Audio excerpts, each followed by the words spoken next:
네, 안녕하십니까. 심리학자 김태형입니다. 반갑습니다.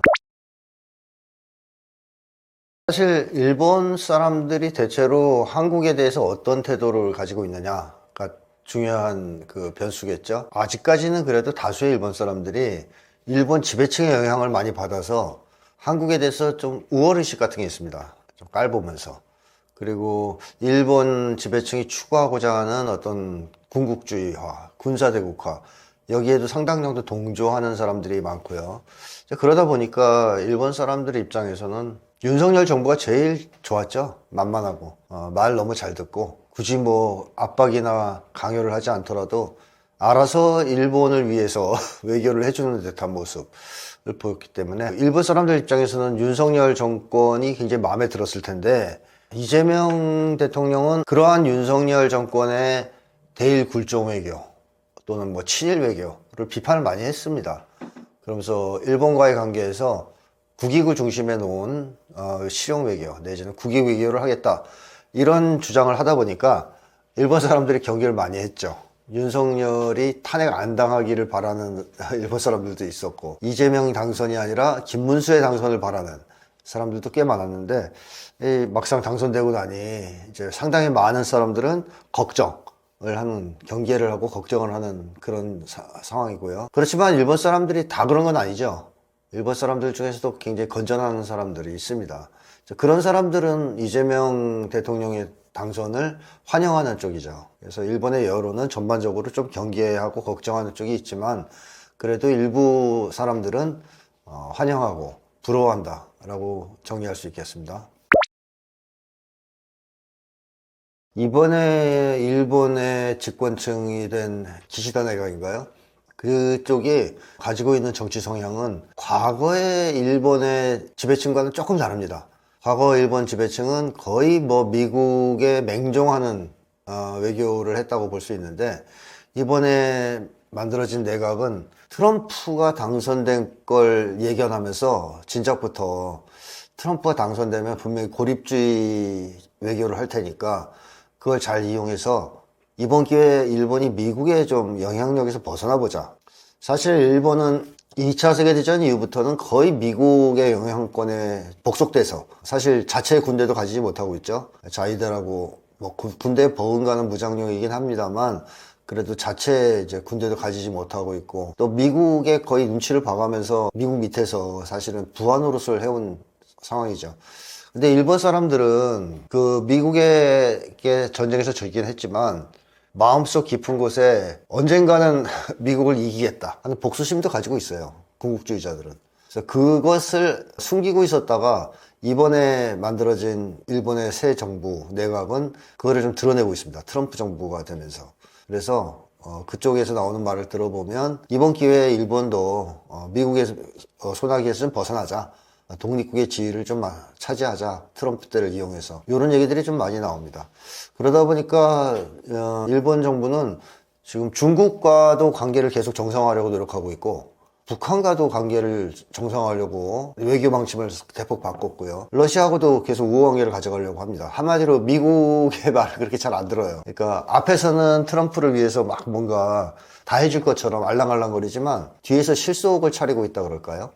그래서 일본 정부의 이러한 성향, 이 뭐 한국에 유리한 점도 있고 불리한 점도 있을 텐데, 한일 간에 좀 협력을 할 만한 점도 있죠. 예를 들면 트럼프의 일방적인 관세 인상 같은 데에 공동으로 같이 대응을 한다든가 하는 쪽에서는 일본도 예전보다는 좀 다른 움직임을 보일 것이라 협력할 여지가 있는데, 또 일본이 미국의 소나기에서 벗어나서 독립국가를 추구한다, 자율성을 추구한다 할 때 그 목표가 문제가 있죠. 이 일본은 그렇게 함으로써 과거의 아시아의 맹주, 군국주의의 길로 걸어가려고 하는 의도가 있습니다. 그래서 쉽게 하면 대동아 공영권을 다시 한번 부활시켜 보려는 그런 이제 꿈이 있다고 그럴까요? 그렇게 된다면 일본이 미국의 소나기에서 벗어나서 군사 강국화되고 군국주의화되면 그 첫 번째 공격 대상은 한국이에요. 항상 그랬듯이. 그렇기 때문에 이런 측면에서는 또 이재명 정권과 상당한 정도로 갈등을 겪을 가능성도 있죠. 그래서 협력의 가능성도 일부 있고 갈등할 가능성도 있다, 이렇게 평가할 수 있을 것 같습니다. 그러니까 아까 얘기했듯이 좀 다수의 좀 군국주의 성향을 가진 일본 사람들은 한국의 민주주의를 부러워하기보다는 위법한 것이다, 내지는 감성적인 것이다, 이성을 앞세우지 못하고 감정에 휩싸인 그런 안 좋은 것이다, 이렇게 보는 사람들이 많지만, 건전한 일본인들, 양심이 있고 판단력이 있는 건전한 일본인들은 한국의 민주주의를 대단히 부러워하죠. 일단 제일 부러워하는 것은 백성들이 들고 일어나서 집권자를 끌어내렸다는 사실 자체를 부러워합니다. 일본은 그런 역사가 없거든요. 자민련의 장기 집권도 문제지만 그 이전도 돌이켜보면 일본은 그런 역사 거의 없어요. 백성들이 들고 일어나서 지도자를 교체하고 정권을 교체한 역사는 거의 없습니다. 영주들 간의 싸움, 다툼, 뭐 이런 것에 의해서 정권이 교체됐지 백성들의 항쟁에 의해서 교체된 경우는 별로 없죠. 근데 한국은 과거의 봉건제 시대 때 뭐 지금처럼 왕을 끌어내린 적은 없지만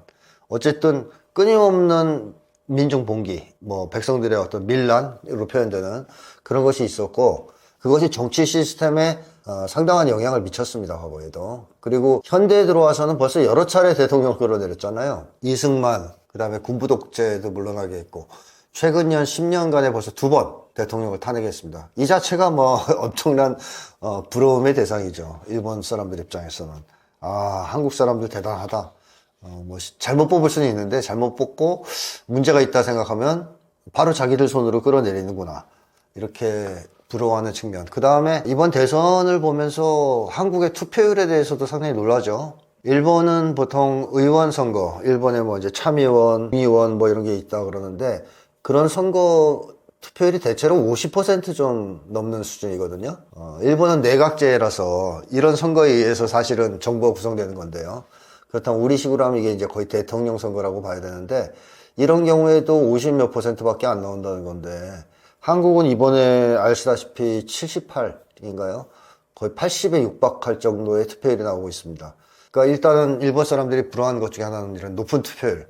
한국 사람들은 그런 정치적인 어떤 문제에 있어서 자기 의견을 아주 적극적으로 표현하고 참여하는구나 하는 거에 대한 부러움이 있고, 한국의 대선이 격렬한 싸움만 있는 건 아니고 같은 진영 내에서의 대선 유세 같은 걸 보면 거의 축제거든요. 근데 한국의 이 축제 문화, 시위를 축제처럼 하는 이 문화, 이게 탄핵 때부터 계속됐던 거죠. 그래서 일본 사람들 입장에서 보면 굉장히 좀 부러운 어떤 시위 문화라 그럴까요? 일본은 예전에 수라는 학생운동이 한번 폭발적으로 일어났던 적이 있는데 굉장히 폭력적이었어요. 나중에는 막 총싸움까지 하고 그랬는데 굉장히 폭력적이고 뭐랄까요, 엄숙하고 좀 무섭고 공격적이고 좀 그런 이미지거든요. 근데 한국은 옛날에 이 80년대 군부 독재 시절에 물리적으로 강하게 진압할 때에는 한국도 화염병이 등장하고 했습니다만, 전반적으로 한국은 그 과정에서도 같은 쪽 사람들이 모이면 굉장히 축제 문화 같은 게 만들어졌어요. 예전에나 지금이나. 그게 절정에 이른 것이 박근혜 파면 이후, 탄핵 이후 지금까지의 이제 촛불항쟁이었다, 이렇게 이제 보여지는데, 이런 것도 일본 사람들 입장에서 보면 굉장히 부럽죠. 야, 저렇게 많은 사람들이 모여가지고 사고 한 번 안 내고 약탈 한 번 안 하고, 그리고 나중에 거리도 막 정리하고 청소하고, 그리고 서로 도와주면서 즐기고 부러워하는 그런 게 이제 있습니다. 그 다음에 뭐 개표 방송도 부러워했다고 합니다. 개표 방송을 너무 재밌게 한다. 마치 스포츠 중계처럼 한다. 이런 것도 부러워했다고 하는데, 사실 이 개표 방송이 이렇게 화려해진 것은 국민들이 그만큼 정치에 대한 관심이 높기 때문이겠죠. 그래서 어쩔 수 없이 개표 방송도 점점 진화한 거라고 봐야 되는데, 이 한국인들은 이 정치를 일본 사람들처럼 좀 무관심하게 대하기보다는 자기 일처럼 생각하고 적극적으로 참여하는 성향이 있는데요. 그 근본에는 뭐가 있냐 하면 제가 자주 얘기하는 한국인의 우리성이 있습니다. 한국인들은 공동체의 문제에 굉장히 관심이 많아요. 자기 개인의 문제에만 관심이 있지 않고 공동체 전체의 문제에 엄청나게 관심이 많습니다. 사실 정치에 대한 관심이 높다는 것은 공동체에 대한 관심이 높다는 거거든요. 근데 한국인들은 원래 우리주의자들이고 우리성을 갖고 있는 그런 사람들이기 때문에 공동체 문제에 관심이 더 높다고도 할 수 있어요. 그게 이제 억제되고 그래서 그렇지. 그래서 한국 사람들은 개인적인 일로는 주목하지만 안 해도 정치적 입장이 다르면 멱살잡이를 하는 경우도 있습니다. 그러니까 여기서는 굉장히 격렬성을 띈다 이렇게도 볼 수 있죠. 자, 이런 것들이 뭐 나쁘게 발현될 가능성도 있긴 하지만 전반적으로 정치에 대한 높은 관심도와 또 참여도로 나타나기 때문에 일본 사람들 입장에서 보면 굉장히 부러울 겁니다. 뭐 선거 문화가 다르다는 것은 비교해 보시면 알 것 같고, 일본 사람들은 아직도 도장 들고 다니면서 도장 찍는 사람들이 많단 말이에요. 그래서 일본에서 앱을 만들었는데 그 도장을 인식하는 앱을 만들었대나? 그러니까 도장을 없앨 생각은 안 하고 그 유지하는 쪽에서의 어떤 기술 변화만을 추구했다는 얘기인데요. 사실 일본의 아날로그 문화는 그 원인이 뭐냐가 중요합니다. 단순히 사람들이 아날로그를 선호하는 거냐, 디지털에 비해서, 그런 문제는 아니라고 보거든요, 저는. 일본의 아날로그 문화는 기본적으로 뭐 전통에 과도하게 집착하는 반면에 혁신, 뭐 신기술 이런 걸 좀 꺼려하고 배타적으로 대하는 문화라고 볼 수 있습니다. 한마디로 새로운 것을 받아들이지 않으려고 하는, 그냥 해오던 대로 하는 것을 좋아하는 이런 문화다. 그러니까 보수성이죠, 어떻게 보면. 그래서 일본 사람들은 제가 여러 차례 얘기했지만 복종 성향이 굉장히 강해요, 한국 사람들에 비해서. 권위에 대한 복종, 집단에 대한 복종 성향이 한국인에 비해서 굉장히 강합니다. 그래서 이러한 복종 성향이 일본에서는 어떻게 전통적으로 만들어져 왔냐면, 지배층에서 와라는 걸 강조하잖아요. 와 문화라 그래가지고, 그러니까 쉽게 하면 조화, 화합 이런 걸 강조하는데, 그 방법 중에 하나가 뭐냐면 자기가 하던 일 계속 하는 거예요. 그러니까 간단히 얘기하면 양반이 있고 평민이 있고 천민이 있으면 괜히 평민이 양반 되려고 그러거나 천민이 평민 되려고 그러거나 하지 말고, 네가 있는 신분을 그대로 받아들이고 묵묵히 그 자리에서 자기 직분을 다하는 게 조화다. 집단의 조화를 이루는 거다. 또 심지어는 직업도 그래요. 직업 바꾸려고 하지 말라는 식이에요. 딴 직업? 그런 자유 없어. 너희는 그냥 가문 대대로 그 직업을 종사하면서 자기 맡은 바 역할을 다하는 것이 와에 도움이 돼, 집단의 화합에 도움이 돼, 뭐 이런 지배층의 요구가 있었단 말이에요. 그래서 일본 사람들이 거기에 계속 복종하면서 살아왔습니다.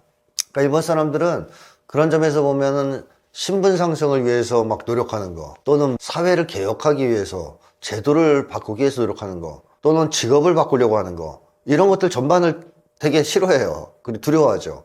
자, 이게 아날로그 문화를 계속 붙들고 있는 전 주원인이라고 생각합니다.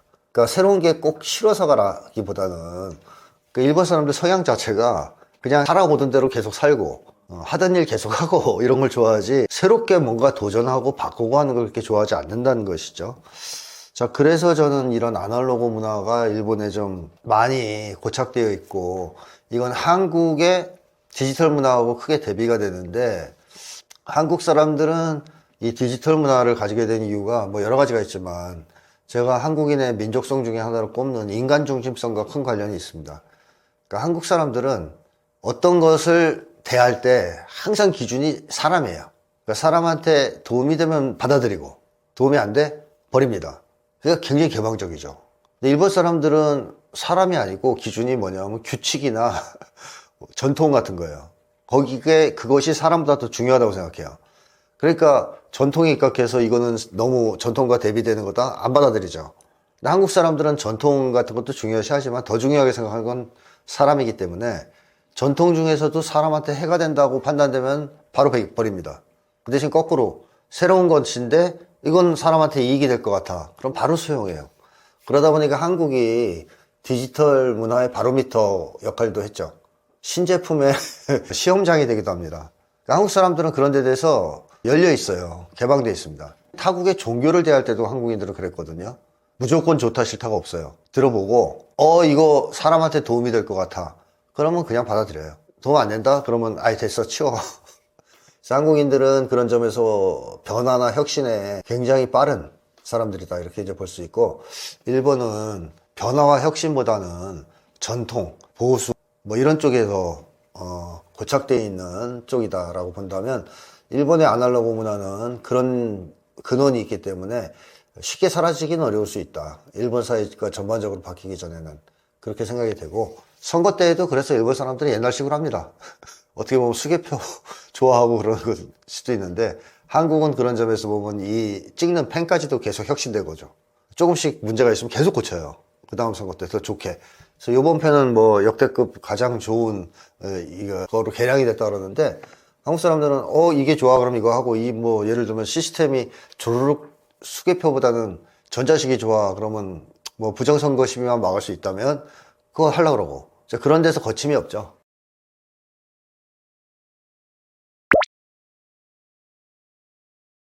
일본에서 시가 많아져 봤자요, 이 빈도나 강도에서 한국하고 비교가 안 되죠. 우선 그 강도로 봤을 때 일단 한국 사람들은 엄청나게 많이 참여합니다. 일본은 몇천 명 모이면 큰 화제가 되죠. 사람 진짜 많이 나왔다. 한국에서 근데 몇천 명 모였다 그러면 막 실망합니다. 야, 몇천밖에 안 나왔어? 이 차이가 엄청나게 나고, 또 일본 사람들은 시위의 주제, 목표에 있어서도 대통령 끌어내리고 이런 건 못해요. 그런 시위는 여태까지 벌어진 적도 없죠. 현대사를 봤을 때. 그냥 뭐 세금 인상하지 마라 뭐 이런 식의 좀 지역적인 거 가지고는 많이 하지만, 한국처럼 대통령을 끌어내리자, 헌법을 바꾸자 뭐 이런 식의 시위, 군부 독재 물러가라 뭐 이런 시위는 거의 안 한다고 봐야죠. 그리고 빈도에 있어서도 뭐 비교할 수가 없죠. 한국 사회는 시위가 없는 날이 드물 정도로 시위를 많이 하는데, 일본은 그게 시위가 잦지 않습니다. 어쩌다 한 번 있는 거예요. 그래서 한국의 영향을 받아서 조금 늘어났다고는 해도 일단 강도, 빈도에서 한국이 압도적이다, 이렇게 이제 평가할 수 있겠고요. 이 이유가 뭐냐 하면, 제가 여러 차례 얘기하자면 한국인이 가지고 있는 민족성과 관련이 있는 겁니다. 한국인이 가지고 있는 강한 민족성, 특히 우리성. 한국인들은 공동의 목표만 제기되면, 그게 자각이 되면 바로 우리가 돼요. 뭐 심지어는 공항에 가서 비행기표 물릴 때, 예를 들어 연착돼 가지고 뭐 한 18시간 밀린다 그러면 그게 항공사 책임이다, 한국 사람은 바로 거기서 우리가 되거든요. 공동의 목표가 생겨가지고. 그래가지고 대책이 만들어서 배상받아요. 이런 짓을 하는 사람들이 한국 사람밖에 없다 그럽니다, 사실. 여기서 한국 사람들은 올림픽이나 뭐 월드컵 같이 목표가 딱 제기되면 그 순간 우리가 된다든가, 또 IMF 경제위기가 닥치면 우리가 된다든가, 또 윤석열의 탄핵 문제처럼 또 정치적 문제가 제기됐을 때 우리가 된다든가, 이런 식으로 공동의 목표만 제기되면 즉각 우리를 형성해서 움직이는 이런 우리성이 있습니다. 그러다 보니까 당연히 집회나 시위가 많을 수밖에 없고 강도도 높을 수밖에 없는 것이죠. 그 다음에 한국인들이 가지고 있는 인간 중심성도 그런데요. 일본과는 달리, 일본은 아까 얘기했듯이 규칙 중심성 뭐 이렇게 볼 수 있다면, 한국은 인간 중심성이기 때문에 한국인들이 제일 중요하게 생각하는 인간의 권리예요. 그리고 저항할 수 있는 권리를 당연하다고 생각합니다, 한국 사람들은. 그렇기 때문에 사람을 죽이려고 하거나 짓밟으려 하면 바로 들고 일어납니다. 근데 일본은 그런 것이 좀 약하죠. 그런 점도 차이가 있고. 그 다음에 일본이 힘을 숭배한다면 한국은 도덕을 숭배하는 나라입니다. 그래서 외국인들은 그것을 뭐 카레 문화와 부세 문화다 이렇게 일본과 한국을 비교하곤 하는데, 좀 깊이 들어가면 제가 볼 때는 힘과 도덕의 차이라고 보는데, 일본 사람들은 힘이 세서 다른 사람을 지배하는 건 당연하다고 생각해요. 그러니까 약육강식의 세계를 그냥 인정하는 편이라는 거죠. 근데 한국 사람들은 힘으로 지배하는 건 용납 안 합니다. 도덕적으로 지배하는 것만 인정해요. 그런 점에서 보면 한국은 도덕적 명분을 상실하면 반드시 봉기가 일어납니다. 그러니까 먹고 사는 것과 상관없어도 일어나요, 이건. 근데 한국인들은 이번 시위 과정에서도 국민을, 군대를 동원해서 죽이려 했다, 이런 어떤 도덕적 평가에 기초해서 들고 일어난 거 아니겠습니까? 그 다음에 또 하나 얘기하는 것은 비종교성이라고 볼 수 있는데, 일본은 진짜 종교적인 나라라고 볼 수 있어요. 기독교처럼 단일한 종교가 전 국민을 지배하고 그런 건 아닌데, 다양한 종교가 일본 사람들을 지배하고요. 특히 신사 문화를 보셔서 아시겠지만 사방팔방에 신사가 있지 않습니까? 여전히 신관들이 있습니다. 야스쿠니 신사도 이제 그 중에 하나겠고. 그래서 일본 사람들은 틈만 나면 거기 가서 기도하고 절하고 집에도 모셔놓고 종교하고 거의 이제 밀착돼 살아가지 않습니까? 한국 사람들은 그 정도로 종교에 집착하지 않아요. 그래서 전 세계에서 뭐 산업화된 국가 중에선 유일하게 종교적 자유가 있는 나라라고 평가받기도 합니다. 자, 이런 것들이 한국인들이 또 시위나 집회를 많이 할 수 있게 하는 배경도 되죠. 한마디로 종교적 교리, 종교의 권위 이런 걸 내세워도 안 먹힌다는 거예요, 시위에. 오히려 종교인들까지 시위에 동참하는 쪽이에요, 한국은. 자, 그런 점에서도 일본이나 이런 데서 이런 것과 좀 차이가 있고, 그 다음에 일본 사람들이 기본적으로 약간 비관적인 성향이 있다면 한국인들은 기본적으로 낙천적이죠. 그래서 한국 사람들은 우리가 돼서 문제를 해결해 온 경험이 많기 때문에 기본적으로 낙관적입니다. 우리가 힘을 합치면 해결할 수 있다라는 믿음을 근저에 가지고 있어요. 그래서 처음엔 조금 주저하더라도 조금만 분위기가 고조되면 다 같이 들고 일어나는 그런 성향이 있는데 일본 사람들은 어지간하면 잘 나서지 않죠. 그런 점에서 한국이 일본보다는 시 문화가 더 우수하다. 시가 더 이제 강력하게 벌어지고 시 문화도 더 좋다. 이렇게 평가할 수 있는데 여기서 하나만 더 추가하자면 도덕성에서 한국인들이 좀 우세하다 보니까 시 문화가 일본 같은 경우에는 한번 들고 일어나면 상당히 폭력적인 성향이 있어요. 백성들이 막 들고 일어나면 약간 아수라장이 되는 측면이 있다 그럴까요? 항상 그런 건 아니지만 미국도 대규모 집회나 시위가 열리면 반드시 약탈이 있지 않습니까? 그래서 어떤 미국 교포는 그런 얘기도 하시더라고요. 미국 사람들은 기뻐도 약탈하고 슬퍼도 약탈하고 우울해도 약탈한다. 그러니까 그 집회나 시위의 문화가 그 정서가 기쁜 정서가 흘러도 약탈을 하고 슬픈 정서가 흘러도 약탈을 하고 분노가 치솟아도 약탈을 하고 하여튼 약탈은 무조건 일어난다는 건데 방화, 약탈 이런 것들이 많아요. 일본도 좀 그런 면이 있습니다. 일본도 이런 게 들고 일어났을 때 보면 이제 분노가 지배 정서라고 볼 텐데 그때 많은 어떤 폭력 사건, 불법 범죄 이런 것들 벌어지고 그럽니다. 근데 한국은 특이하게도 대규모 항쟁이 벌어지면 벌어질수록 도덕적으로 고양되는 측면이 있습니다. 범죄가 더 줄어요. 단적으로 얘기하면. 80년에 광주도 계엄군을 몰아내고 광주 시민들이 광주를 해방한 다음에 범죄가 없었어요. 기록들을 보면. 그리고 그 당시에 소위 사회 밑바닥에 있었던 그 조직 폭력배 뭐 이런 사람들이 광주 항쟁에 동참하기도 하고 이웃들과 연대하면서 헌혈을 하기도 하고 뭐 이런 기록들이 많습니다. 과거로 더 내려가도 그런 기록들은 계속 있어요. 동학혁명 당시에도 그랬으니까. 근데 이번에도 아마 많은 분들이 확인했겠지만 또 일본 사람들도 확인했겠지만 한국의 이 촛불 항쟁 과정에서 단 한 건의 불상사도 없었습니다. 대단한 거죠. 미국만 해도 벌써 지금 총격으로 죽은 사람이 몇 명 나오는데 반 트럼프 시하면서 한국은 단 한 건의 불상사도 없고 단 한 건의 약탈도 없어요. 심지어 청소 전담하는 사람들도 있어서 집회가 끝나면 청소까지 합니다. 그런 걸 봤을 때 한국인들은 시위나 집회 같은 걸 할 때 도덕적으로 고양되면서 사람들과 더 나누려고 하고 그 다음에 서로 도와주려고 하고 그러다 보니까 기분이 좋아지면서 축제처럼 즐기기도 하는 이런 아주 세계 최고 수준의 어떻게 보면 시위 문화, 집회 문화를 지금 시전하고 있다. 그래서 K민주주의라고 했을 때 직접 국민이 집권자를 끌어내리는 것도 언급할 수 있겠지만 저는 이렇게 국민들이 성숙한 자세로 즐기듯이 축제하듯이 시위를 해내는 이 능력, 이런 문화 이게 K민주주의의 중요한 하나의 자랑거리 아니냐 하는 생각도 좀 듭니다. 뭐 여러 가지 특징이 있는데 가장 중요한 특징을 꼽으라면 양심이 없는 것 같다. 이게 일반인들이 볼 때 양심이 사실 없다기보다는 양심이 고장나 있어요. 사이코패스는 심각할 정도로. 그래서 양심이 없다고 표현해도 무방하겠죠. 수사적으로 표현하자면.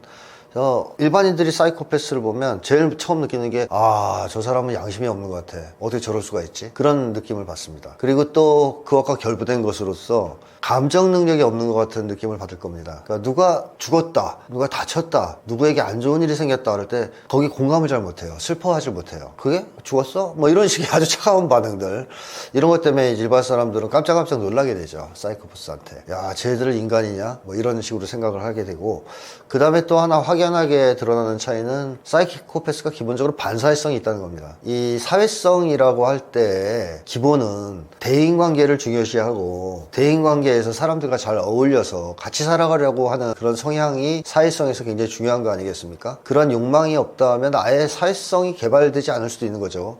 근데 사이코패스는 비유를 해서 설명드리자면 아주 똑똑한 악어, 아주 똑똑한 상어 이런 데 가까운 사람이에요. 그러니까 동물 같아요, 마치. 그러니까 동물들은 그렇게 공동체를 이뤄서 같이 살아가고 이런 데 대한 욕망이나 개념이 거의 없잖아요. 동물들은 그냥 개인의 생존 본능 때문에 살아간단 말이죠. 그래서 자기가 먹을 거를 위해서 뭐 먹을 거 찾아서 움직이고 죽이고 이러지, 주변에 있는 악어들과 교제를 한다거나 아니면 주변 악어들하고 조직을 만들어서 뭘 해본다 이런 게 없잖아요. 사이코패스가 그런 류의 인간이라고도 볼 수 있어요. 그래서 사이코패스는 기본적으로 반사회적 성향이 있어요. 그러니까 다른 사람들을 함께 같이 살아가야 될 대상, 협력의 대상으로 보지 않고 이용하고 지배하고 이용하고 착취하는 대상으로 봅니다. 한마디로 그냥 자기의 이익을 위해서 이용해 먹을 도구로 생각하는 경향이 있어요.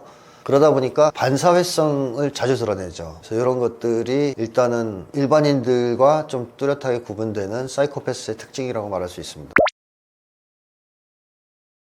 현재까지의 연구에 기초해 보자면 일단 사이코패스는 아주 이른 시기에 시작된다 라는 것이 정설입니다. 그래서 그 학자에 따라서 일부는 태내기의 어떤 문제, 뭐 약물이라든가 아니면 태내기의 부모의 심각한 스트레스라든가 태내기에서 문제가 생겼을 가능성을 제기한 학자들도 있고요. 아니면 생애 초기, 태어난 직후에 문제가 생겼을 수 있다, 이렇게 이제 보는 사람들도 있고. 근데 어쨌든 사이코패스는 아주 이른 시기에 시작된다는 것만큼은 좀 분명한 것 같습니다. 생애 초기에 뭐 예를 들자면 한국의 뉴스를 보면 그런 것도 있었잖아요. 젊은 부부인데 갓 태어난 아기를 방치하고 오락실 가서 게임하고 그러다가 아기가 죽은 사건이 있었습니다. 근데 만약에 안 죽었다 쳐도 그 아이는 심각한 어떤 손상이 있을 수 있어요. 그런 정도로 방치되면 뇌 손상이 있을 수 있다는 것이죠. 그렇게 되면 사이코패스가 될 위험이 있습니다. 그러니까 사이코패스가 좀 일찍 문제가 시작된다는 것은 어디서 확인할 수 있냐면, 사이코패스 성향을 가진 사람들을 조사해보면 거의 다 아동기에 동물학대 전력들이 있고 그래요. 동물들을 죽인다든가 아니면 해부한다든가 그런 행동을 많이 합니다. 한마디로 아이들이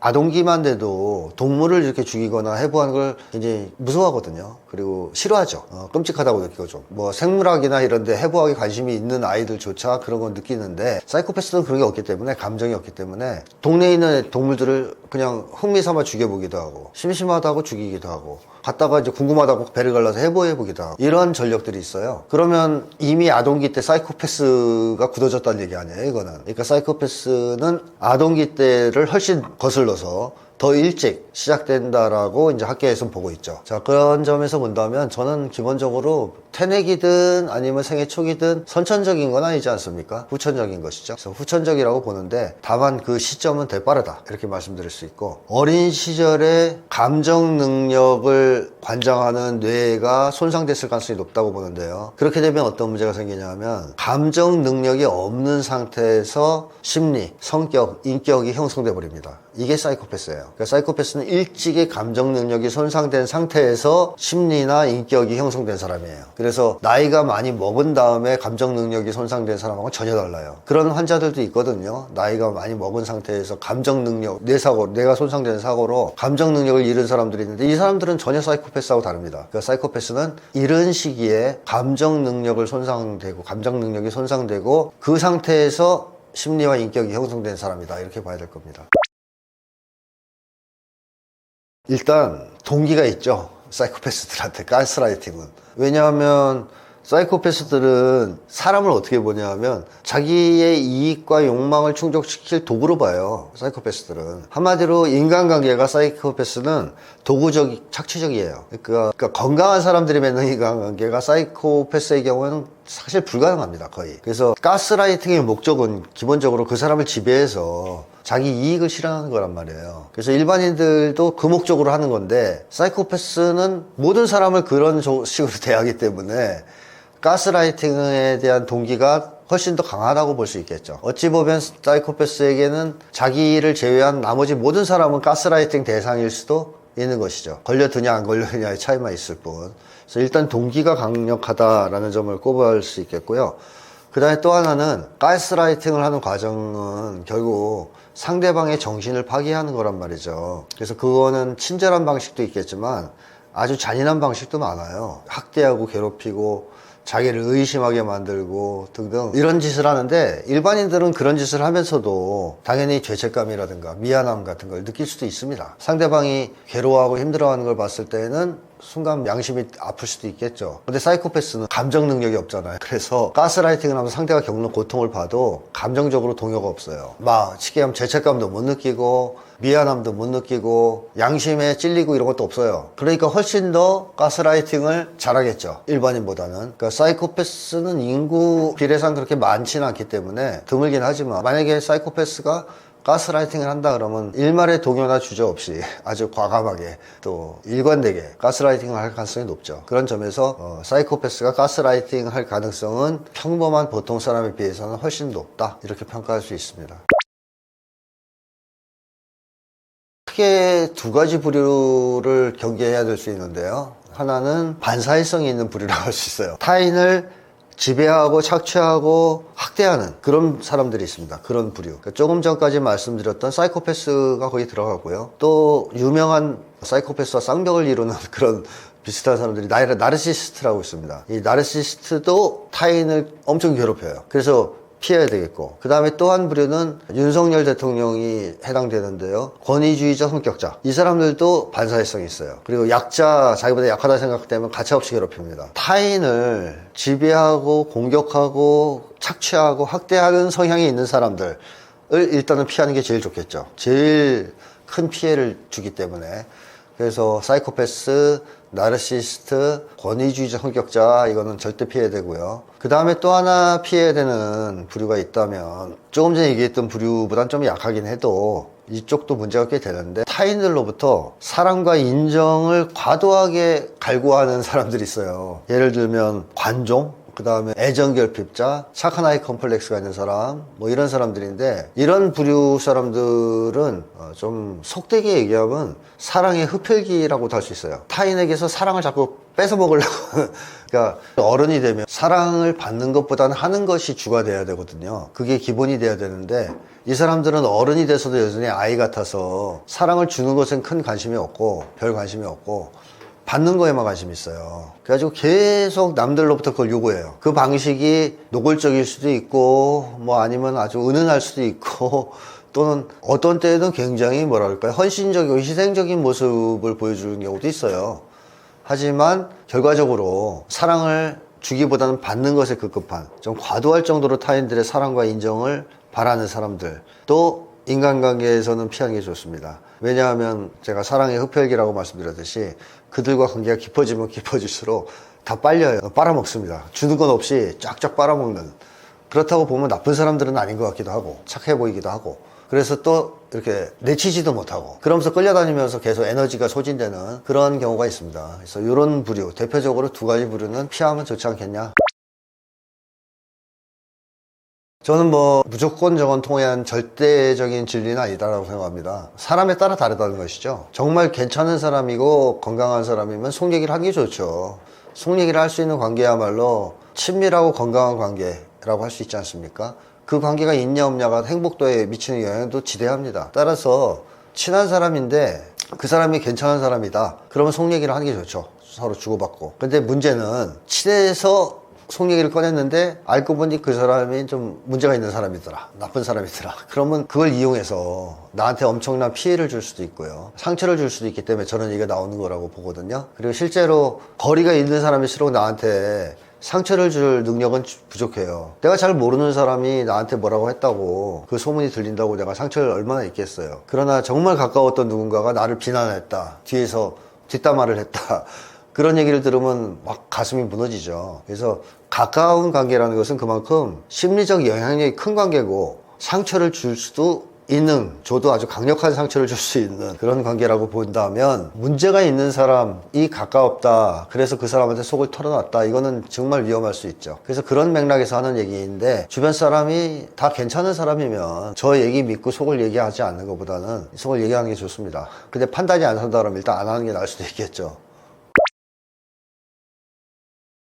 뭐 제일 확실한 방법은 같이 고난을 겪어보는 거예요. 예를 들면 영화나 드라마 같은 데 보면 막 재난을 겪는다든가 아니면 어디 표류에 간다든가 섬에 뭐 이런 거 나올 때 있지 않습니까? 그래서 재난 영화에서 아주 자주 등장하는 그 장면 중에 하나가 뭐냐면 평상시에는 그렇게 친절하고 뭐 예의 바르고 대체로는 그 주인공 딸이나 아들의 새아버지입니다. 그 사람이 막 돈도 많고 친절하고 학식도 있고 이런데 재난이 벌어지니까 딸 자식을 버리고 자기 혼자 살려고 도망가요. 심지어는 다른 사람 발로 차서 떨어뜨리고 자기 혼자 사는 장면이 나와요. 그럴 때 이제 사람들은 인간은 역시 위기를 겪으면 자기 본성을 드러내는구나 이런 얘기를 하지 않습니까? 근데 그런 영화들을 보면 평상시에는 좀 거칠어 보이고 좀 뭐 그런 아버지가 위기 때는 자기를 버리고 헌신하면서 자식을 구하려고 하고 남을 구하려고 하는 모습도 보여주는데 저는 제일 중요한 것은 위기나 고난을 같이 겪어보는 것이라고 생각합니다. 근데 그거를 일부러 할 수는 없을 경우가 많죠. 일부러 위기와 고난을 같이 겪기 위해서 그 사람을 데리고 무인도로 갈 수도 없고 그렇기 때문에 일부러 할 수 없기 때문에 그럼 어떻게 그 사람이 자기 본성을 드러낼까 이걸 좀 관찰할 수밖에 없는데 그 중에 뭐 여러 가지 방법이 있을 수 있는데요. 단기적으로 꼭 그걸 빨리 이제 한번 검증을 해봐야 되겠다 그러면 우선 고스톱 한번 쳐봐 전 꽤 나온다 이렇게 보고요. 개인적인 의견이지만 물론 관찰 능력이 있어야 됩니다. 그 다음에 이제 돈을 뭐 이제 잃을 때의 모습, 뭐 고스톱에서의 치는 행태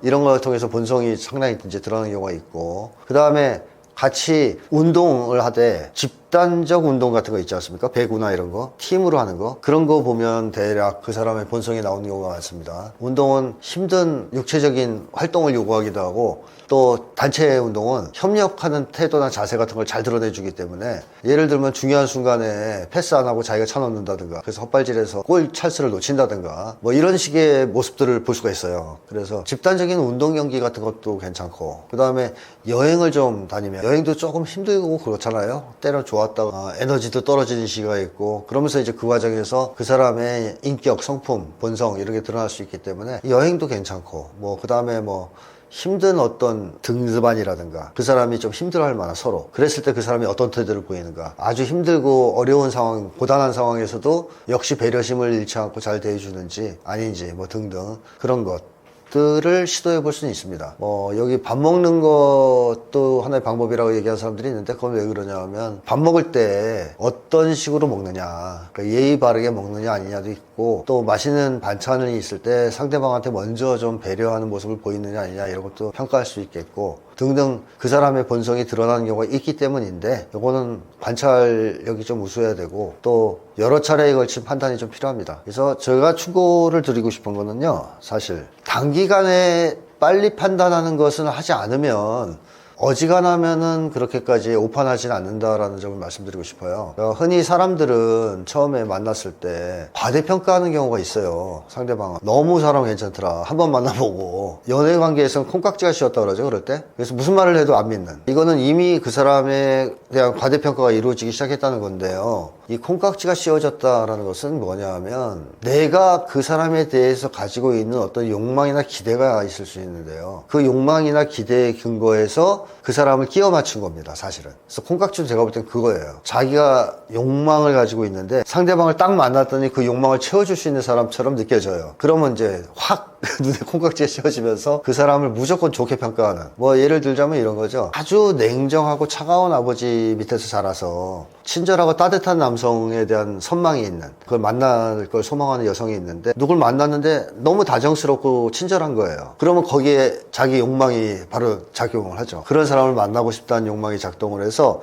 그 사람이 다 좋아 보이는 거죠. 그래서 막 과대평가합니다. 너무 좋은 사람이야. 근데 그 사람은 나중에 보면 착하고 친절하긴 한데 무능력해서 남편을 자기가 부양해야 되는 상황이 올 수도 있는데요. 그런 여성들을 제가 본 적도 있어요. 그러면서 후회하죠 나중에는. 아유 내가 그때 그것만 그냥 중요하게 봤지 다른 점은 전혀 고려를 안 했지 이런 이제 후회를 하시는 분들도 있는데 이런 식으로 초기에 너무 빠르게 과대평가 혹은 너무 과소평가 저평가 이런 걸 하는 편향 이런 것만 예방하고 빨리 판단하지 않겠다는 자세 좀 시간을 두고 여러 차례 만나면서 차근차근 근거를 가지고 판단하겠다는 자세만 유지해도 그렇게까지 사람한테 속아서 어려움을 겪는 일은 많지 않을 것이다 이렇게 말씀드리고 싶습니다.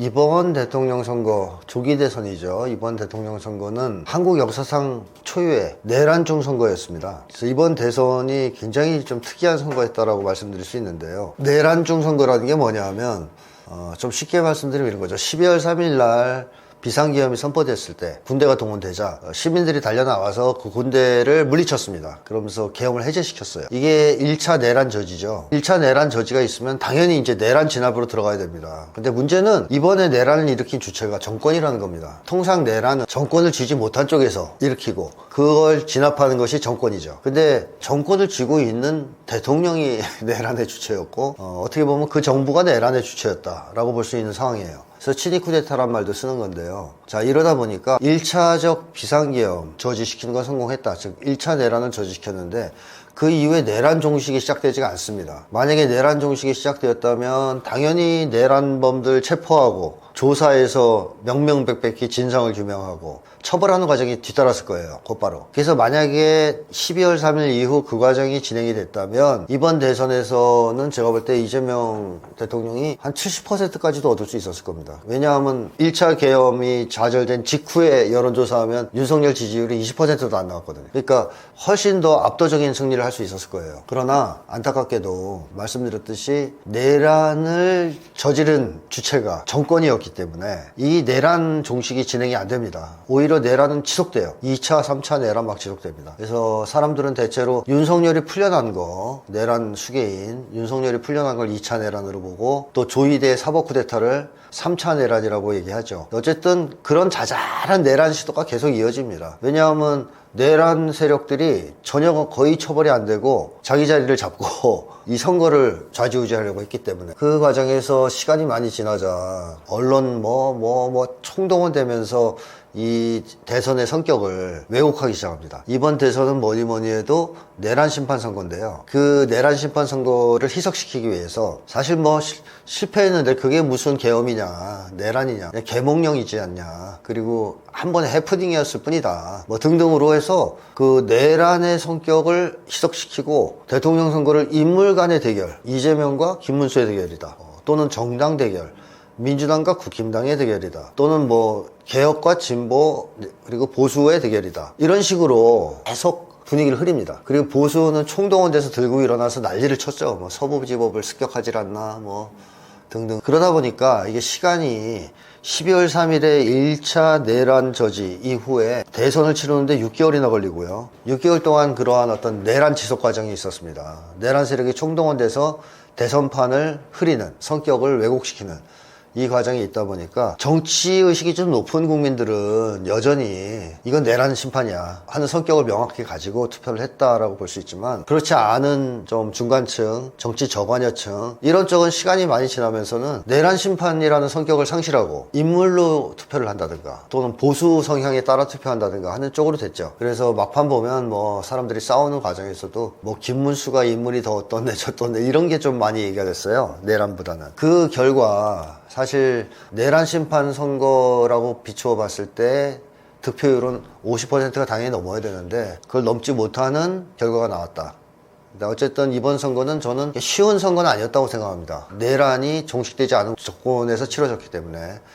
그런 점에 비춰본다면 8% 격차의 승리는 굉장히 큰 승리라고 또 평가할 수 있겠죠. 그래서 정리하자면 내란이 지속되는 과정에서 치러진 불리한 선거였지만 국민들이 압도적으로 이재명 대통령의 승리를 몰아준 위대한 국민의 승리라고 평가할 수 있을 것 같습니다. 그래서 이번 대선은 어려운 한 고비를 넘어서는 그러한 분기점이 될 거라고 예상하고 있고요. 그래서 이재명 정부가의 탄생은 사실상 내란 종식이 아니고 내란 종식의 시작점이다. 좀 그렇게 생각합니다. 내란 종식은 이제부터 시작되는 것이다. 여태까지 전혀 내란이 종식되거나 처벌되지 않았기 때문에 이제 시작이라고 보고 있고, 그 다음에 진정한 사회 대개혁, 사회 개혁의 시작점이기도 할 것이다. 이렇게 예측하고 있습니다. 네, 우선 많은 분들이 얘기하고 있는 것이, 첫째는 윤석열 정권 3년에 비해서 이재명 정권의 일주일이 일을 더 많이 한 것 같다, 이런 평가가 있어요. 그러니까 그만큼 시원시원하게 일을 하는 모습을 보여주고 있습니다. 일단 사람들이 볼 때 윤석열은 매일 술에 취한 모습을 봤는데 이재명 대통령은 일하는 모습을 보여주고 있다, 이런 평가가 입장, 정치적 성향과 관계없이 나오고 있잖아요. 그런 걸 봤을 때 일단 일을 진짜 열심히 하고 있다, 속도 있게, 이런 건 이제 평가할 수 있을 것 같고, 그 다음에 이재명 정권이 하려고 하는 개혁에 걸맞는 시작점들을 좀 잘 떼고 있다, 저는 그렇게 평가합니다. 특히 3대 특검이 통과된 것은 굉장히 큰 의미가 있다고 봐요. 저는 아까도 그런 말씀을 드렸는데, 대통령 선거가 끝남으로써, 이재명 대통령이 당선됨으로써 내란 종식이 끝난 게 아니고요, 이제 시작하는 거거든요. 전혀 내란에 대해서 우리가 한 게 없어요. 윤석열 탄핵한 거 하나밖에 없습니다. 그래서 내란 종식이 이제 시작되려면 반드시 내란 특별법이 통과돼야 되는데 그게 통과됐죠. 그런 걸 보면서 국민들이 거의 뭐 이제 카타르시스를 느끼고 시원하다고 생각하시는 것 같습니다. 그 다음에 여러 가지 현안들에 대해서도 지금 잘하고 있다고 봐요. 특히 대북 확성기를 끈 거, 현재적으로. 그래서 북쪽도 그걸 꺼서 남북 간의 긴장이 완화된 거, 뭐 이런 것도 굉장히 높게 평가할 수 있고요. 주식시장을 정상화하기 위해서 빠른 조치를 취하려고 한 것, 뭐 이런 것도 높게 평가할 수 있고요. 많은 사람들이 잘하고 있다, 이런 평가가 좀 많은 것 같고요. 그 다음에 저 개인적으로는 이재명 대통령이 보여주는 그 모습들, 이 사람들한테 상당히 많은 감동을 주고 치유 효과를 발휘하는 것 가지는 것 같습니다. 치유 효과가 있다는 거죠. 대표적으로 처음에 당선되자마자 청소 노동자를 만나서 사진 찍는 장면, 그 다음에 어디 식당 같은 데 갔을 때 거기 주방에서 일하시는 분들한테 가서 인사하는 장면, 이런 장면들은 국민들한테 굉장히 큰 감동과 치유 효과를 줘요. 그러니까 국민들 하나하나를 보살피고 있다는 느낌, 존중하고 있다는 느낌을 갖게 해주기 때문에. 그리고 일할 때도 일 열심히 하느라고 회의를 하면서 밥을 먹고 막 이러는데 김밥 먹는 장면 같은 것도 저는 상당히 인상적이었는데요. 그러니까 먹는 거에 치중하기보다는 일한 것에 중심에 놓는 모습도 국민들로서 굉장히, 뭐 사실 더 좋은 음식 먹는다고 누가 뭐라 하겠습니까마는 기쁘게 좀 받아들일 것 같아요. 그래서 아, 그래, 이러려고 내가 뽑았지, 이런 정치적 효능감, 그 다음에 정치에 참여해서 투표를 한 그런 보람도 느끼게 해주는 측면도 있다. 그래서 지금까지는 그런 점에서 상당히 좀 성공적이다. 그래서 대선 때의 지지율보다 지금 더 높은 지지율이 나오고 있죠.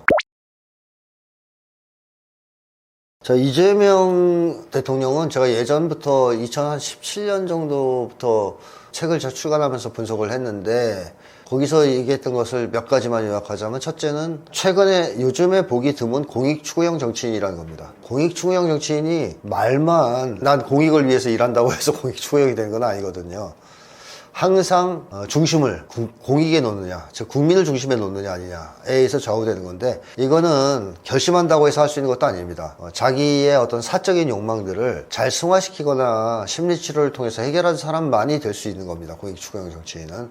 그런 점에서 보면 이재명 대통령은 이미 젊은 시절에 사적 욕망을 공적으로 승화시키는 데 성공했어요. 그게 자료에 있어요. 흔적이. 그런 거는 쉬운 심리적 변화가 아니기 때문에 자서전이나 인생 역정을 조사해보면 했냐 안 했냐가 나옵니다. 근데 그런 것들을 치열하게 해냈습니다. 그렇기 때문에 그 이후에는 거의 흔들림이 없거든요. 그러니까 이런 공익 추구형 정치인이 될 수 있는 자격을 이미 갖추고 있었던 사람이다. 그래서 그 점에 있어서는 예나 지금이나 평가가 뭐 변함이 없고요. 그 다음에 또 한 가지는 이재명 대통령은 한국 역사에서 최초의 소년공 출신 대통령인데요. 사실 흑수저 출신이라 그래서 다 흑수저를 사랑하고 흑수저를 대변하고 그런 건 아니에요. 자기가 흑수저 출신인 걸 부끄러워하는 사람이 더 많아요, 사실. 현실에서 보면. 출세한 사람들 중에서는. 근데 이재명 대통령은 노동자 출신이라는 것을 부끄러워하지 않습니다. 굉장히 자랑스러워해요. 그 이유는 심리학적으로만 조금 설명을 드리면, 자, 가난한 집안에서 태어나서 살고 있는데 부모님이 비록 가난하시지만 나를 정말로 사랑해 주셨고 위해 주셨다. 그러면 어떻게 되겠습니까? 가난을 부끄러워하겠습니까? 부끄러워하지 않습니다. 근데 가난한 부모가 맨날 자기한테 욕하고 화내고 부부싸움하고 그러면 애들은 대체로 가난 때문에 내가 이렇게 불행하게 산다라고 생각하는 경우가 많아요. 또 부모님들이 그런 태도를 보이는 경우도 많죠. 돈 얘기하고 맨날. 그러면 가난한 자기를 싫어하게 돼요. 가난한 부모도 싫어요. 그래서 나중에 성공하면 가난한 이웃들을 배척하는 정치를 오히려 합니다. 근데 어릴 때 가난한 부모도 좋고 가난한 나도 좋고, 그럼 커서 성장해도 그 정체성, 내가 노동자라는 정체성을 부끄러워하지 않고 그걸 잃지 않죠. 예전에 한국의 기업가 중에서도 그런 사람이 한 분 있었는데요. 정주영 현대그룹 회장이 그런 케이스죠. 한 일화를 소개해드리면, 그 아산에 현대가 이렇게 농장을 조성했을 때 거기에 현대그룹 정주영 회장하고 이제 부하 직원 한 명하고 이제 갔는데, 옆에 서서 그 논을 쭉 바라보면서 한 얘기가 있습니다. 아, 나는 이 널찍한 논을 보면 어린 시절에 아버지하고 같이 나가서 농사일하던 일이 떠오른다. 그 얘기를 하니까 옆에 있는 사람이 지레짐작한 거죠. 또 정주영 회장 가난하게 살았다는 건 다 아는 얘기니까 아유 정말 힘들고 고생하셨겠어요 이렇게 표현했나? 그러니까 정주영 회장이 정색을 하면서 그렇게 얘기합니다. 무슨 얘기야? 난 그때가 제일 행복했어. 그러니까 정주영 회장은 아버지의 사랑을 엄청 받은 사람이거든요. 그러니까 아버지가 가난했지만 아들 사랑을 진짜 정말 잘했던 건강한 아버지였고 또 당당한 농민이었어요. 가난했지만. 그러니까 가난한 걸 부끄러워하지 않는 사람이었습니다. 그러다 보니까 정주영은 가난한 아버지를 너무 좋아했어요. 그리고 그 아버지하고 힘들었지만 나가서 농사일 할 때가 행복했다는 거죠. 그래서 정주영은 그런 얘기를 하죠. 그런 편견, 가난하면 불행했을 거라는 편견을 이제 얘기하는데, 저는 이재명 대통령도 비슷한 케이스라고 생각을 해요. 그러니까 어릴 때 가난하고 힘들게 자랐지만 부모님을 비롯한 많은 좋은 어른들한테 또 주변 사람들한테 사랑을 받았고 또 사랑을 하면서 살면서 자기 출신인 가난한 사람들에 대한 또는 노동자에 대한 애정을 그대로 간직한 채 정치인이 된 사람이다. 이런 점에서 아주 특이합니다. 대한민국 역사상 그건 처음인 것 같아요. 그래서 저는 이재명 대통령이 노동자 정체성을 가진 사람이다. 또 국민과의 일체감을 가진 사람이다. 이렇게 이제 평가를 하는데 그런 점은 아마 앞으로 대통령이 돼서 정치를 할 때에도 확인되지 않겠느냐, 많은 사람들에 의해서 그런 생각이 듭니다. 사실 지금까지 윤석열 정권은 외교를 하기가 참 쉬웠죠. 왜냐하면 그냥 시키는 대로 하면 되니까. 미국과 일본이 시키는 대로. 한마디로 윤석열 정권의 외교는 맹목적인 미일 추종 외교, 이렇게 봅니다. 사대주의 외교라고 말할 수 있어요. 그 결과 한국이 아주 엉망진창이 됐습니다. 예를 들자면 한국의 굉장히 중요한 시장이라고 할 수 있는 중국 시장을 배척하게 되고, 그럼 손해를 봤죠, 당연히. 러시아에서도 철수하게 되고 기업들이 헐값에 다 넘겨버리고, 그러니까 한국이 스스로 수출을 통해서 먹고 사는 나라라고 하면서 수출 시장을 스스로 문을 닫아버리는 그 이제 결과를 초래했는데요. 거기에다가 쓸데없는데 비용은 들어가게 되고, 그런 점에서 윤석열 정권의 외교는 최악이었다고 볼 수 있습니다. 거의 자해 외교에 가까웠다고 볼 수 있는데, 이재명 정부는 국익 외교를 포방하고 있습니다. 국익 외교. 무조건 어디를 쫓아다니고 충성을 바치고 하는 식의 외교가 아니라 철저하게 한국 국민의 이익을 기준으로 외교를 하겠다. 이재명 대통령의 지론인 국민을 위한 정치를 하겠다는 것이 외교적으로 표현된 것이다 라고 볼 수 있겠죠. 그래서 국익 외교를 하겠다라고 주장하고 있는데, 그런 견제에서 본다면 주한미군 방위비 증액에 대해서도 윤석열 정권처럼 무조건적으로 들어준다거나 저자세로 계속 협상을 해서 뜯긴다든가 막대한 비용을 이러지는 않을 것이다 하는 생각이 들어요. 그리고 사실 트럼프 정권이 또는 트럼프가 왜 주한미군 방위기를 터무니없는 액수로 증액하려고 하는가, 한마디로 그야말로 방위비 폭탄을 한국에 던지려고 하는 그 의도를 잘 알아야 됩니다. 트럼프의 진짜 의도는 뭐냐면 주한미군을 철수시키는 겁니다.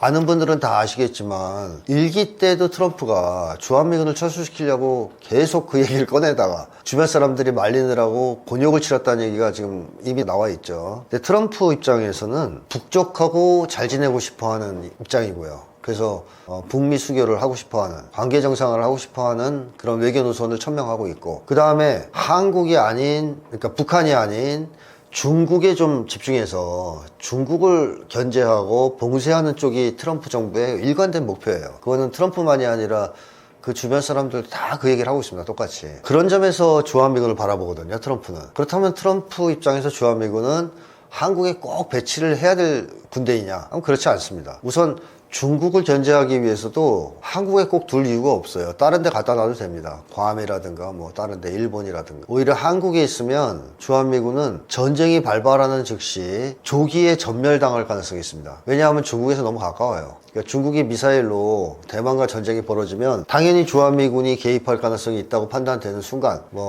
주한미군 기지부터 치겠죠. 중국을 겨냥한 평택, 군산 이런 데 아주 불바다가 될 가능성이 있습니다. 거기에다가 중국의 동맹, 군사동맹국인 북한도 평택이나 군산 같은 데 있는 미군 기지를 때릴 겁니다. 그럼 미군의 입장에서 보면 전쟁 발발 즉시 전멸당할 위험이 있습니다. 그래서 트럼프가 옛날에도 주한미군을 인질이라고 표현했던 거예요. 그 주변 사람들도 그런 얘기를 하는 거고. 따라서 인질로 잡혀있다가 죽느니 오히려 우리한테 불리한 카드다. 빼자. 딴 데 빼서 중국을 견제하는 데 쓰자 하는 게 지금 트럼프 쪽에서 계속 나오고 있는 주한미군의 유연성이죠. 그런 차원에서 주장하는 게 하나가 있고, 그 다음에는 한국에 주한미군을 두면 돈만 많이 들어간다고 보는 거죠. 효용성은 적고. 그리고 북한과의 관계 정상화에도 걸림돌이 될 수 있고. 그래서 트럼프 정부는 가능하면 그냥 주한미군은 빼자, 뭐 이런 입장인데, 그 이재명 대통령이 대선 공약으로 전자권 환수를 내세웠거든요. 근데 이 전자권 환수는 미국과의 조율 없이, 사전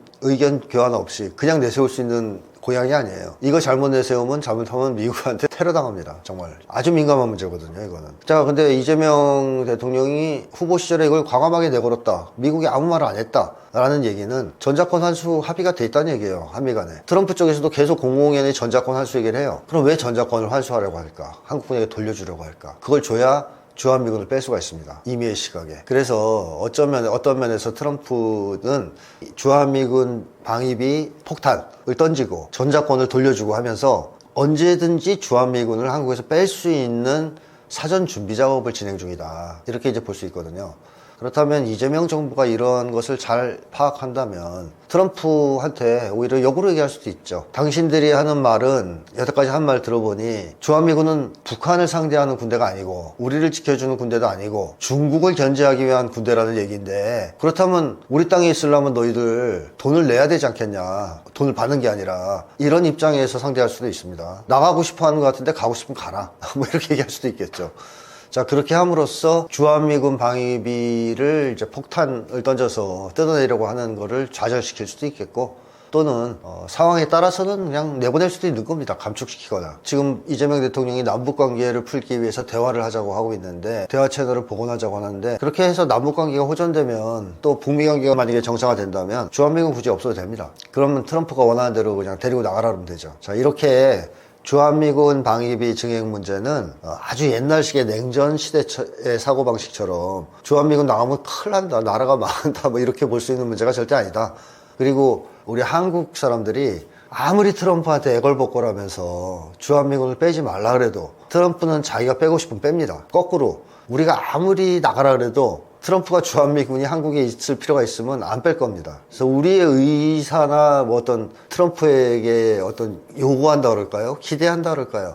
그거에 의해서 결정되지 않는다는 걸 이해해야 됩니다. 아주 냉철하게 좀 바라볼 필요가 있어요. 그래서 트럼프는 이런 의도가 확실하구나, 어차피 이렇게 되겠구나, 그러면 우리는 여기에 맞게 어떻게 대응할 것이냐, 이런 걸 잘 만들어서 대응하면 좋을 것 같은데, 저는 이재명 대통령 또는 이재명 정부가 좀 슬기롭게 잘 대처하지 않겠느냐 하는 생각이 들어요.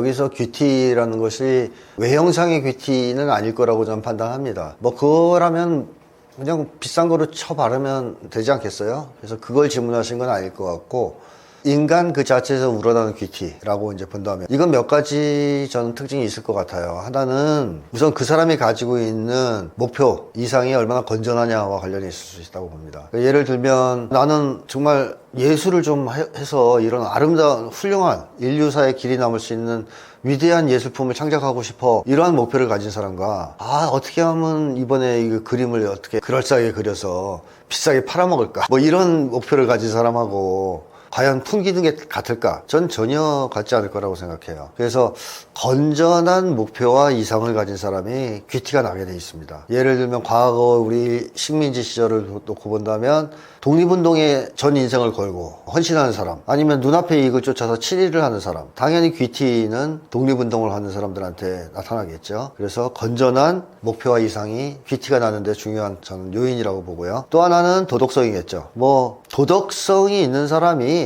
귀티가 납니다. 그 사람은 일단 도덕적으로 살아왔다는 것 때문에라도 자신감이 있어요. 자기 인생에 대해서, 자기 자신에 대해서. 그리고 당당하고 긍지 높게 행동하죠. 그런 게 표정이나 몸짓 이런 데 다 드러나거든요. 그러니까 그런 사람은 딱 봐도 힘이 있어 보이고 품위가 있어 보이고 그렇습니다. 근데 도덕성이 없는 사람들, 나쁜 짓 많이 하고 뒤통수 잘 치고 범죄 저지르고 이런 사람들은 살아온 인생 내력도 그렇지만 그렇게 살아온 자기 인생이기 때문에 자신감이 없어요. 남들한테 들킬까 봐 항상 초조해하고 불안해하고, 그 다음에 자기에 대해서 당당하지도 못하니까 항상 뭔가 부끄러워하고 위축돼 있고 긍지도 없죠. 자, 그런 사람들의 표정과 몸짓은 다 드러나는데 남들이 볼 때는 귀티가 안 나죠. 찌질해 보이고 뭔가 궁상맞아 보이고 뭔가 비겁해 보이고 음흉해 보이고 이렇게 됩니다. 그래서 도덕성도 저는 이제 중요한 변수다라고 이제 말씀드리고 싶고요. 그 다음에 풍부한 지식이나 문화적 소양도 역시 귀티가 나냐 아니냐와 관련이 있겠죠. 그래서 지식이 풍부하고 문화적 소양이 높으면 높을수록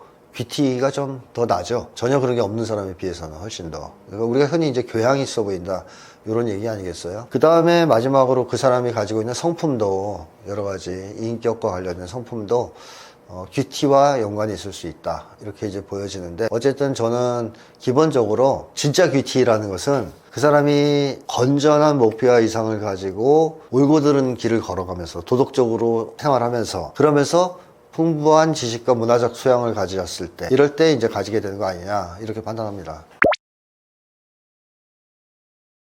우선 무례한 사람들, 남들 무시하는 사람들 중에 첫 번째 부류는 당한 걸 되갚는 복수자들이라고 할 수 있어요. 그러니까 한국 사회는 그야말로 치열한 서열 경쟁이 벌어지는 사회입니다. 그러다 보니까 서로 무시하고 무시당하고 또 서로 무리하게 굴고 또 그거에 상처를 입고 또 무리하게 굴고 남한테, 이런 이제 연쇄 과정이 있는데, 예를 들면 이렇게 한번 가정해 보죠. 나보다 더 잘 사는 누군가를 만났는데 그 사람이 나를 막 무리하게 대해요. 무시하고. 그럼 그거 막 속에서 부글부글 할 거 아니에요. 근데 지금 한국 사회는 공동체도 없기 때문에 다 개인으로 고립되어 있기 때문에 그걸 어디 가서 하소연하거나 해결할 방법이 없어요. 그럼 그 사람이 그걸 어떻게 해결하느냐? 자기보다 더 약하거나 더 아랫서열이라고 판단되는 사람을 만났을 때 그 사람을 한테 무리하게 대함으로써 만회하려고 하는, 보상하려고 하는 그런 심리가 있죠. 좀 더 구체적으로 예를 들면 서열 3위권 대학에 다니는 대학생이 있는데 서열 1위권 대학에 다니는 대학생을 만났는데 무시당했어. 야, 그게 대학이냐? 뭐 나 같으면 뭐 이런 식으로 당했다고 쳐요. 화가 엄청 나는데 그 자리에서 대응을 잘 못할 수도 있지 않습니까? 또는 뭐 조금 싸웠어도 분이 안 풀릴 수도 있고. 그러면 이 서열 3위권 대학 학생이 서열 7위권 학생을 만났어.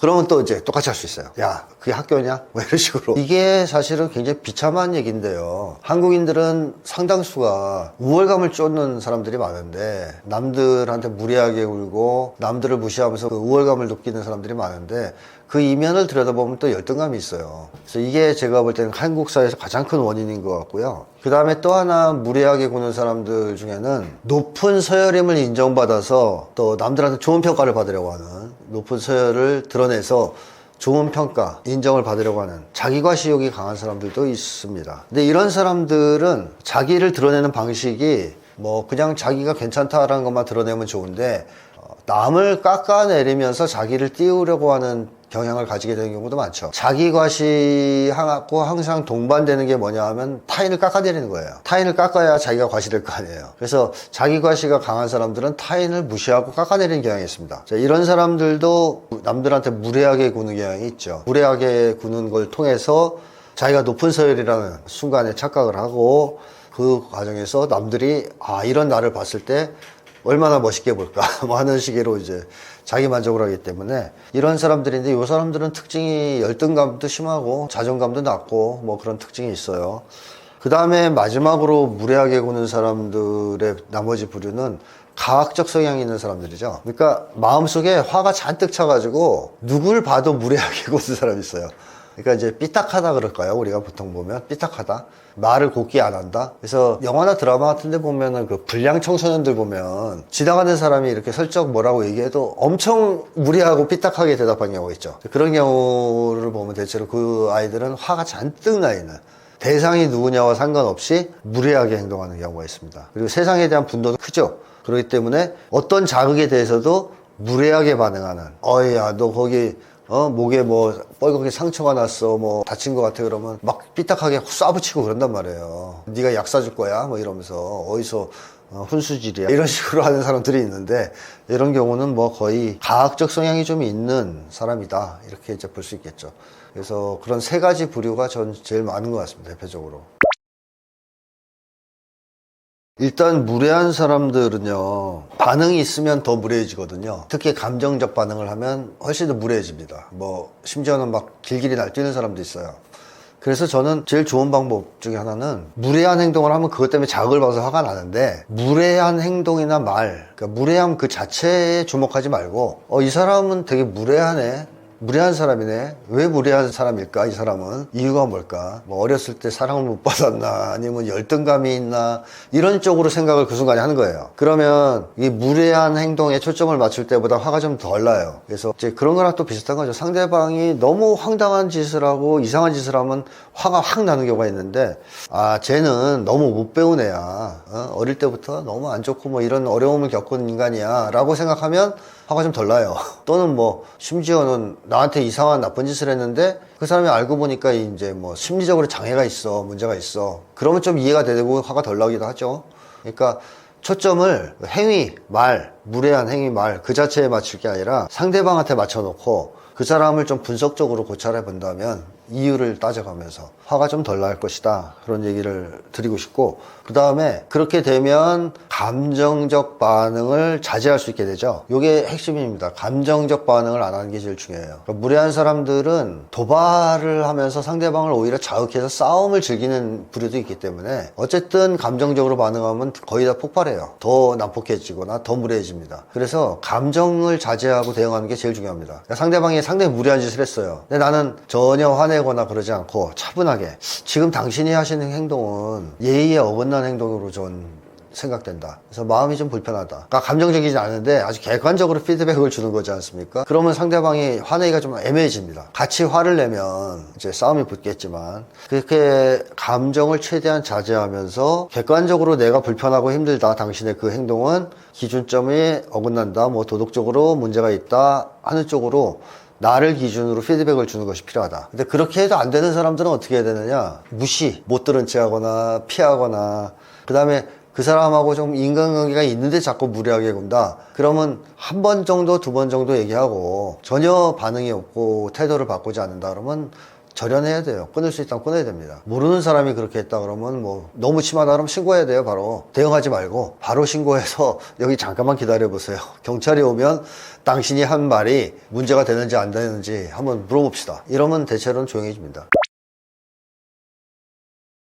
제일 좋은 건 이상한 사람들한테 엮이지 말아야 되겠죠. 인간관계가 어렵다 그럴 때 주위에 진짜로 안 좋은 사람들만 잔뜩 있어서 어려울 수도 있고요. 또는 내가 그런 이상한 사람들을 유인하는 뭔가가 있어서 어려울 수도 있어요. 근데 두 가지가 복합된 경우도 많습니다만, 어쨌든 첫째는 이상한 인간들과 엮이지 말아야 되는데, 이거는 환경을 바꾸거나 조건을 바꿔서 해결할 수도 있거든요. 이사를 간다거나 뭐 직장을 바꾼다든가 해서 해결할 수가 있는데, 문제는 이겁니다. 내가 그런 사람들을 유인하는 뭔가를 가지고 있어서 이상한 사람들이 내 주변에 자꾸 달라붙는다, 건강한 사람들이 아니라 좀 문제가 있는 사람들이 자꾸 나한테 달라붙는다, 이런 경우를 어떻게 할 것이냐가 제일 중요한 거죠. 사실 그리고 이게 현실에서는 꽤 많습니다. 이런 게. 그 대표적인 것 하나만 예를 들자면, 내가 거절을 못하는 병이 있다고 쳐요. 거절 불능증? 뭐 이런 게 있다고 쳐요. 그러면 그거 남들이 안단 말이에요. 거절 못한다, 저 사람. 그러면 어떤 사람들이 주변에 계속 꼬일까요? 그 이용해 먹을 사람이 꼬입니다. 거절 못하니까 사기치기도 좋고 무리한 부탁해도 들어주고 만만하게 보고선 이용해 먹을 사람들이 계속 꼬여요. 그러면 나중에 막 그런 생각이 들죠. 왜 내 주변에는 하나같이 이렇게 날 이용해 먹는 사람들만 있지? 근데 뒤집어서 얘기하면 이것은 나의 거절불능증에 의해서 유인된 사람들일 수도 있는 거예요. 꼬이게 된. 그러면 이거 해결하려면 어떻게 해야 돼요? 거절불능증을 고쳐야죠. 거절할 수 있는 사람이 되는 순간 다 떨어져 나갑니다. 그리고 그렇지 않은 건강한 사람들이 다시 관계를 맺게 되겠죠. 그래서 인간관계가 어려울 때 그 인간관계가 어려운 것의 원인은 타인들에게도 있을 수 있고 나에게도 있을 수 있다. 그러면 타인은 어떻게 할 수가 없으니까 당장 나의 문제라면 나의 문제를 일단 고쳐보자. 그래서 내 문제를 해결했는데도 자꾸 인간관계가 어렵다. 그러면 그거는 이제 환경 문제일 거예요. 그럼 환경을 바꿔야죠. 그래서 그런 식으로 이해를 하시면 좋겠고, 우선 자기가 혹시 어떤 패턴의 사람들이 자꾸 자기하고 꼬이는지, 반복되는지, 또는 나는 이상하게 내 주변에 나한테 의존하는 사람만 많아, 뭐 이런 사람도 있어요. 그러면 왜 그런 사람들만 나한테 이렇게 많이 이제 관계가 형성되는지, 그런 걸 분석하고 원인을 해결할 필요가 있습니다. 마음과 몸은 하나입니다. 간단하게 얘기하면. 그러니까 마음이 병들면 몸도 병들고요, 몸이 병들면 마음도 병드는 경우가 일반적이죠. 왜 그러냐 하면 심리에 생리적 기초가 있어요. 심리가 그냥 어디서 기처럼 떠다니면서 형성되는 게 아니고 뇌라는 어떤 인간의 신체 기관의 기초에서 심리가 체험되는 거 아니겠습니까? 그러니까 심리는 곧 생리적 차원에서 보면 뇌의 활동이란 말이죠. 그래서 붙어 있어요. 마음이 건강하면 뇌와 연결된 몸 전반이 좀 건강해질 수 있고 거꾸로도 되죠. 그래서 꾸준한 운동을 하는 것은 정신 건강에도 좋고요. 정신 건강이 좋으면 또 몸도 그만큼 좋아지는 그런 이제 상호적 관계, 밀접한 관계에 있다라고 말씀드릴 수 있고, 운동을 하는 것이 좋은 것은요, 특히 꾸준한 운동이 좋은 것은 규칙적 생활을 하기 때문에 그렇습니다. 우울한 사람들은 대체로 규칙적인 생활을 잘 못합니다. 규칙적인 생활을 하는 사람들은 안 우울하거나 혹은 또 성실한 사람들이거나 이럴 텐데, 어쨌든 규칙적인 생활 자체는 우울감과 상당히 대척점이 있기 때문에 이 꾸준한 운동을 한다는 것은 규칙적으로 한다는 뜻이란 말이에요. 그러면 그 자체가 우울감 예방에는 일단 좋죠. 그리고 또 활기를 주는 데서도 좋고,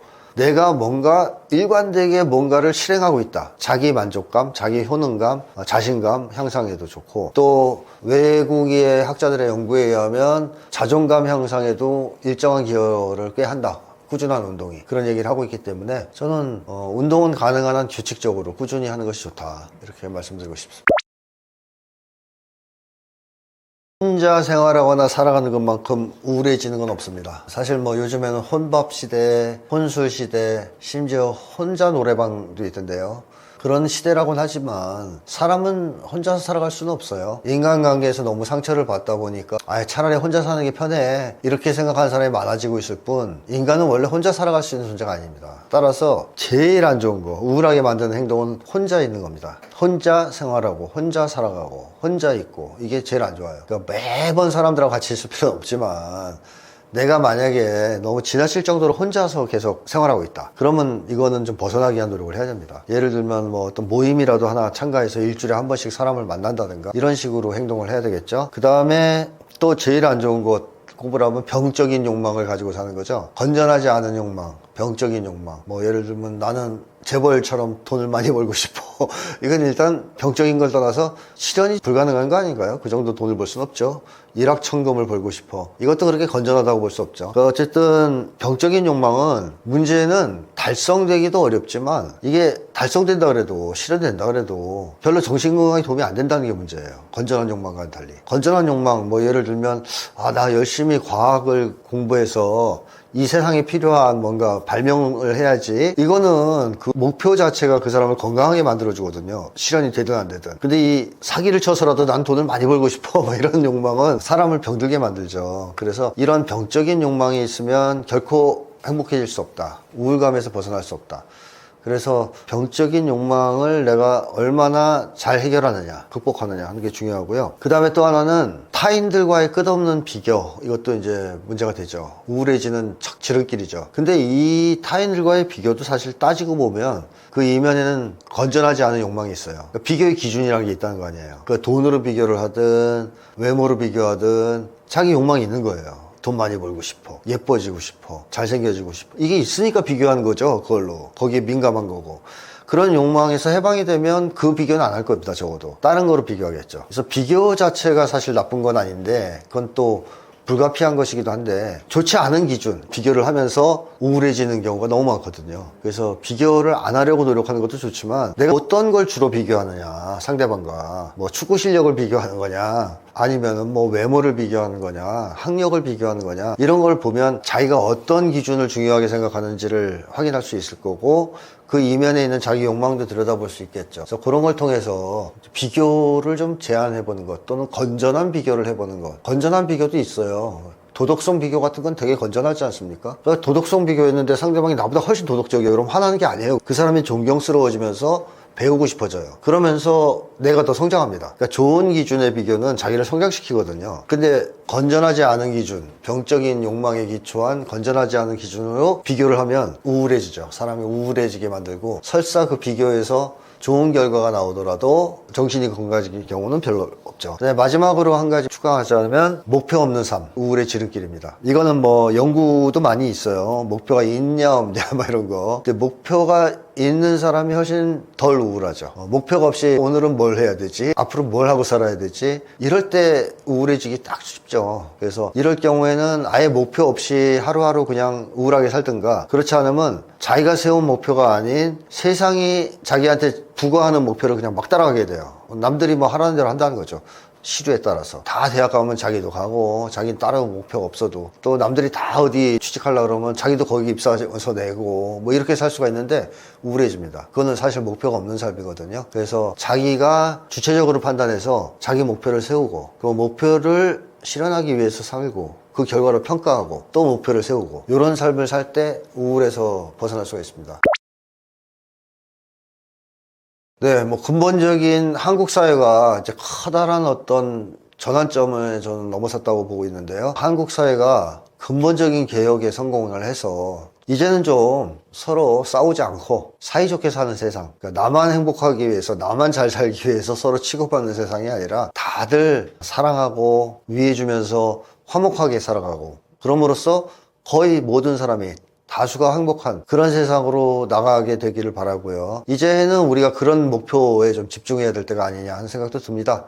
그런 점에서 많은 분들이 지금 기뻐하실 것 같은데, 아름다운 미래 또는 뭐 이상적인 미래를 향해서 우리가 어떤 걸 해결해야 될까, 어떤 걸 개혁해야 될까, 뭐 이런 걸 고민하면서 서로 힘과 지혜를 모아 나가는 그러한 시간들이 됐으면 좋겠습니다.